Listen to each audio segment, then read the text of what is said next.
Di balik senyum yang hangat dan sapaan yang terdengar ramah, tak ada satupun yang menebak kalau dia sedang menyimpan rahasia besar. Dia berjalan di antara keramaian, menyalami kenalan, dan berbincang ringan seolah tak ada cerita gelap yang sedang ia sembunyikan. Pakaiannya rapi, wajahnya cerah, terlihat seperti mempelai pria pada umumnya, yang terlihat bahagia di hari pernikahannya. Tapi siapa sangka, di balik pesta yang penuh sukacita itu, dia seakan lupa kalau beberapa hari yang lalu ada satu nyawa yang dengan sengaja dia renggut. Nyawa seseorang yang dikenalnya dengan baik, seorang wanita yang juga teman dekat kekasihnya, yang sekarang sudah sah jadi istrinya. Gak cuma nyawa yang direnggut dengan paksa, pelaku juga dengan tega merampas uang dan kehormatan korban. Pelaku gelap mata, utang pinjaman online menumpuk, menjerat dari segala sisi, dan kebiasaan bermain judi online membuat lubang itu semakin dalam. Hingga aksi keji ini pun terjadi. Saat korban menolak meminjamkan uang, pelaku membuat keputusan yang dikendalikan oleh amarah dan putus asa. Lantas, bagaimana akhirnya kebenaran ini terungkap? Dan bagaimana kasus selengkapnya? Gak lama-lama, mari kita kupas tuntas fakta di balik kasus menghebohkan ini.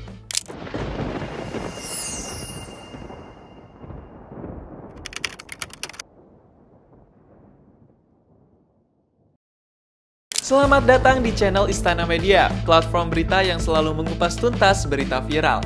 Di video kali ini kita akan membahas sebuah kasus yang membuat orang tak percaya sekaligus merinding.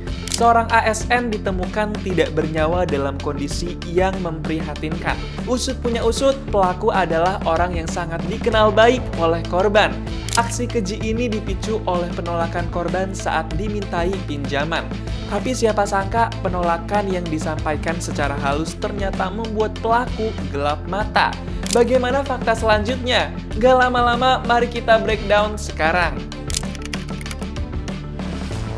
Kasus ini bermula pada awal Juli 2025 saat Aditya Hanafi yang berusia 28 tahun sedang terhimpit hutang besar. Kebiasaan bermain judi online membuatnya terjerat pinjaman online sampai puluhan juta. Dalam kondisi terdesak, ia mencoba mencari jalan keluar dengan meminjam uang dari rekan kerjanya di BPS Halmahera Timur, Karya Listianti Pertiwi atau Tiwi yang berusia 30 tahun. Pada 16 Juli sore, Hanafi mendatangi Tiwi dan meminta pinjaman 30 juta rupiah.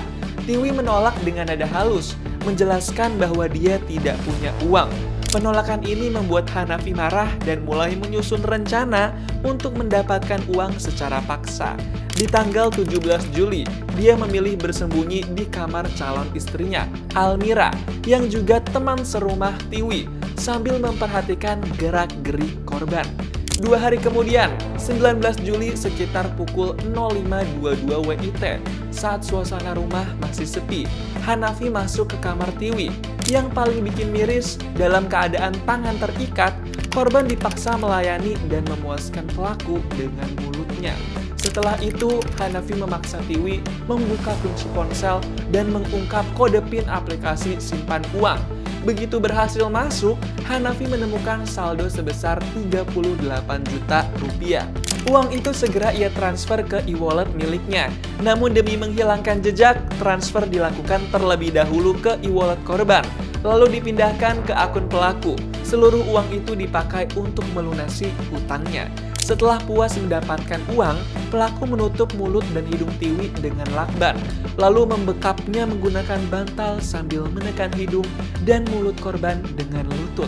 Dalam waktu sekitar 3 menit, korban mulai lemas, lalu 10 menit kemudian kejang-kejang dan meninggal dunia. Yang mengejutkan, setelah memastikan korban tak bernyawa, bahkan sempat mencari di Google tanda-tanda orang baru meninggal, pelaku justru melakukan deposit untuk bermain judi online. Seharian penuh, jasad Tiwi dibiarkan begitu saja di kamar. Sementara Hanafi sibuk melunasi utang-utangnya di hadapan jasad korban. Menjelang maghrib, Hanafi menyewa mobil untuk kabur menuju Sofivi dan Ternate. Ia bahkan bersiap melangsungkan pernikahan pada 27 Juli 2025, seolah tak terjadi apa-apa. Tak berhenti di situ, pada 25 Juli, Hanafi menggunakan ponsel korban untuk mengajukan pinjaman online lewat aplikasi Genius senilai 50 juta rupiah. Ia juga mengambil uang tunai 400.000 dari kamar Tiwi. Total uang yang berhasil ia kuasai mencapai 89 juta rupiah. Aditya Hanafi adalah pegawai Badan Pusat Statistik atau BPS Halmahera Timur yang dikenal cukup baik di lingkungan kerjanya. Bahkan pada Januari 2025, ia pernah mendapatkan penghargaan Employee of the Month karena prestasinya.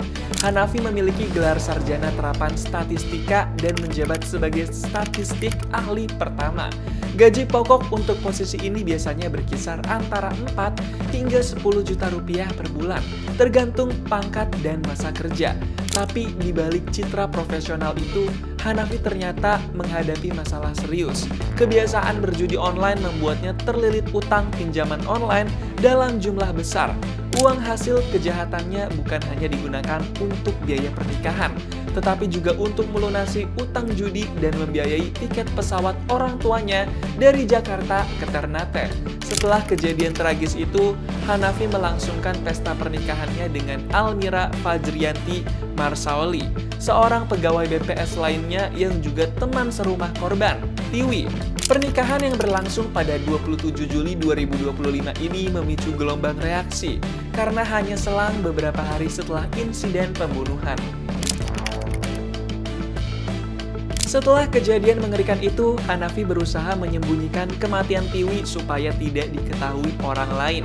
Ia menggunakan ponsel korban untuk mengajukan cuti selama 21 sampai 25 Juli 2025. Selain itu, Hanafi juga membalas pesan WhatsApp korban dan mengganti bio akun media sosial korban dengan kalimat seolah-olah berpamitan. Bahkan akun media sosial korban sempat meretweet postingan tentang depresi. Karena merasa aman, Hanafi pun menggelar pesta pernikahan dengan Almira pada 27 Juli 2025. Namun teman-teman kerja mulai curiga ketika Tiwi tidak kembali bekerja setelah masa cutinya selesai. Rekan-rekan kerja mulai mencoba menghubungi dan akhirnya mendatangi rumah dinas Tiwi pada 31 Juli. Mereka menemukan korban sudah meninggal dunia dengan kondisi tubuh yang sudah membusuk. Hanafi bahkan sempat ikut mengantar jenazah korban pada 1 Agustus 2025, lalu menghilang selama 4 hari sebelum akhirnya menyerahkan diri ke polisi pada 5 Agustus 2025. Penangkapan dilakukan oleh tim gabungan dari Polda Maluku Utara dan Polsek Mabah Selatan. Polisi sudah memeriksa 8 saksi, termasuk Hanafi sendiri. Selain itu, polisi juga memanggil Almira, teman serumah Tiwi yang sudah resmi menjadi istri Hanafi pada 27 Juli kemarin. Karena Hanafi mempunyai akses ke rumah dinas Almira dan Tiwi, polisi menduga ada keterlibatan Almira. Setelah dipanggil sebanyak 7 kali tapi tidak pernah datang, polisi dari Polsek Mabah Selatan mendatangi Ternate, tempat tinggal Almira dan keluarganya, untuk langsung melakukan pemeriksaan. Tapi saat video ini dibuat, belum ada keterangan lebih lanjut dari pihak polisi terkait benar atau tidaknya keterlibatan Almira dalam kasus ini. Di samping itu, proses rekonstruksi kejadian sudah dilakukan walaupun berlangsung cukup ricuh karena warga ingin melihat dari dekat. Penyidik bersama dari rekan-rekan jaksa melakukan rekonstruksi pada hari ini menyajikan sekitar lebih 33 adegan. Nah, adegan itu untuk mensinkronkan dengan keterangan dari pelaku agar memperjelas dalam nanti pembuktian dalam penyidikan. Kemudian dalam rekonstruksi hari ini kita juga sudah menyiapkan pengamanan dari Polres dan Polsek sebanyak 50 personil dan dibantu dari rekan-rekan dari Kompi Brimob Hakim sebanyak 20 personil. Jadi memang sedikit ada antusiasme dari masyarakat, namun alhamdulillah masih bisa kita atasi. Polisi menyebut motif Hanafi melakukan aksi kejinya karena terlilit utang dan kecanduan judi online. Akibat perbuatannya, Hanafi dijerat pasal 340 dan atau 339 subsidiar 351 ayat 3 KUHP tentang pembunuhan berencana dengan ancaman hukuman maksimal penjara 20 tahun atau bahkan hukuman mati. Kasus ini meninggalkan banyak pelajaran yang bisa kita semua ambil dan ingat. Pertama, masalah utang dan kecanduan judi online bisa membawa seseorang ke jurang kehancuran, seperti yang terjadi pada Aditya Hanafi. Tekanan dari utang membuatnya nekat melakukan tindakan kejahatan berat yang merugikan korban dan banyak orang. Kedua, sikap waspada dan kepedulian rekan kerja sangat penting. Ketika Tiwi tidak kunjung masuk kerja dan sulit dihubungi, perhatian rekan-rekannya akhirnya membantu mengungkap kejadian tragis ini. Ketiga, upaya menutupi kejahatan dengan cara-cara licik seperti menggunakan ponsel korban untuk mengajukan cuti dan mengelabui lingkungan sekitar tidak bisa menutupi fakta. Kejujuran dan keadilan terus tetap ditegakkan oleh aparat penegak hukum. Tidak ada alasan yang bisa membenarkan tindakan keji seperti yang dilakukan oleh Aditya Hanafi. Utang dan masalah pribadi bukanlah alasan untuk menghilangkan nyawa orang lain dan merampas harta benda secara kejam. Perbuatan seperti ini harus mendapat hukuman tegas agar menjadi pelajaran bagi siapapun yang berpikir untuk melakukan hal serupa. Kejahatan tidak pernah bisa dibenarkan, apalagi terhadap orang yang selama ini menjadi rekan kerja dan teman.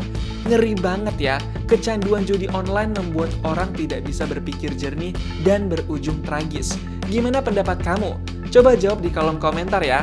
Jangan lupa subscribe, like, dan share video ini. Pastikan juga untuk nyalakan notifikasinya agar kamu gak ketinggalan konten breakdown selanjutnya.